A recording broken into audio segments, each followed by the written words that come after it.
নমস্কার বন্ধুরা, আপনারা সবাই দেখছেন সরকারি সংবাদ ইউটিউব চ্যানেল। বন্ধুরা, সম্পূর্ণ 2021ই আমরা ফ্রিতে রেশন পেতে চলেছি। এটা কোনো ফেক খবর না। এতদিন আমরা জানতাম যে 2021-এর জুন মাস পর্যন্ত মুখ্যমন্ত্রীর তরফ থেকে বিনামূল্যে রেশন দেওয়া হবে। আর বন্ধুরা, সেই মুখ্যমন্ত্রী মমতা বন্দ্যোপাধ্যায়ই একটি মিটিংয়ে তিনি পরিষ্কার করে বলে দেন এবার জুনের পরেও কিন্তু ফ্রিতে রেশন দেওয়া হবে সম্পূর্ণ রাজ্যবাসীকে। এটা কোনো ফেক খবর না। দেখতে পাচ্ছেন, এটা কিন্তু আনন্দবাজার পত্রিকা নামক একটা জনপ্রিয় সংবাদ মাধ্যমেও পরিষ্কার করে বলে দেওয়া হয়েছে।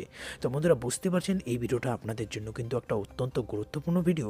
ভিডিওটাকে কিন্তু অবশ্যই সম্পূর্ণ দেখবেন। এরই সাথে একটা ছোট্ট অনুরোধ রাখবো যে অবশ্যই কিন্তু ভিডিওটিকে একটি লাইক করে লাল রঙের সাবস্ক্রাইব বাটনে ক্লিক করে বেল নোটিফিকেশনটা অল করে দেবেন। বন্ধুরা, যেমনটা দেখতেই পাচ্ছেন, এখানে কিন্তু স্পষ্ট করে বলে দেওয়া হয়েছে যে এর আগে 2021 সালের জুন পর্যন্ত বিনামূল্যে রেশন দেবে রাজ্য সরকার, এমনটাই কিন্তু মুখ্যমন্ত্রী জানিয়েছিলেন।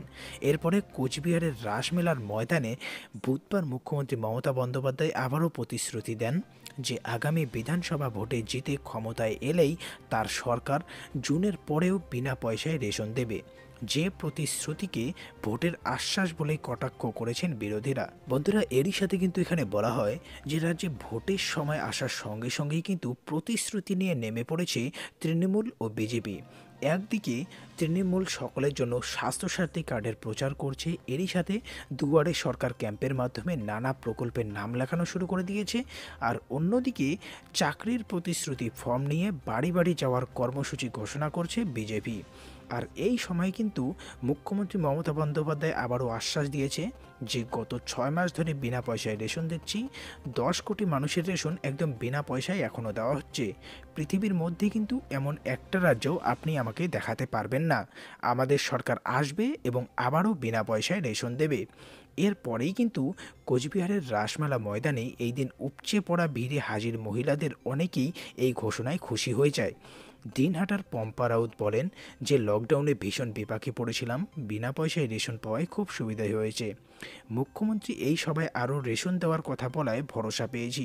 এখানে কিন্তু আরও বলা হয়েছে মুখ্যমন্ত্রীর এই নতুন প্রতিশ্রুতির পরেই কিন্তু বিরোধী বাম, কংগ্রেস ও বিজেপি কটাক্ষ করে বলে যে এই প্রতিশ্রুতি কিন্তু বাস্তবায়িত করার সুযোগ তিনি আর পাবেন না। তার কারণ বিজেপির সাধারণ সম্পাদক সায়ন্তন বসু বলেন যে মুখ্যমন্ত্রীর এই প্রতিশ্রুতিটা একটা প্রতারণা, তার কারণ তিনি কিন্তু আর ক্ষমতায় ফিরবেন না। বাম পরিষদীয় নেতা সুজন চক্রবর্তী বলেন বামেরা সকলের জন্য খাদ্য নিরাপত্তার দাবি তুলেছিল, তখন মমতা বন্দ্যোপাধ্যায় কোথায় ছিলেন? আর এখন বাংলার মানুষ তাকে আর এই ঘোষণা বাস্তবায়িত করার সুযোগ দেবে না। বিরোধী দলনেতা কংগ্রেসের আব্দুল মান্নানের মন্তব্য, বিদায় নিশ্চিত বুঝেই কিন্তু মুখ্যমন্ত্রী এখন নানা রকমের প্রতিশ্রুতি বিলি করছেন। তো আপনাদের কি মতামত অবশ্যই কিন্তু নিচের কমেন্ট বক্সে বলতে ভুলবেন না।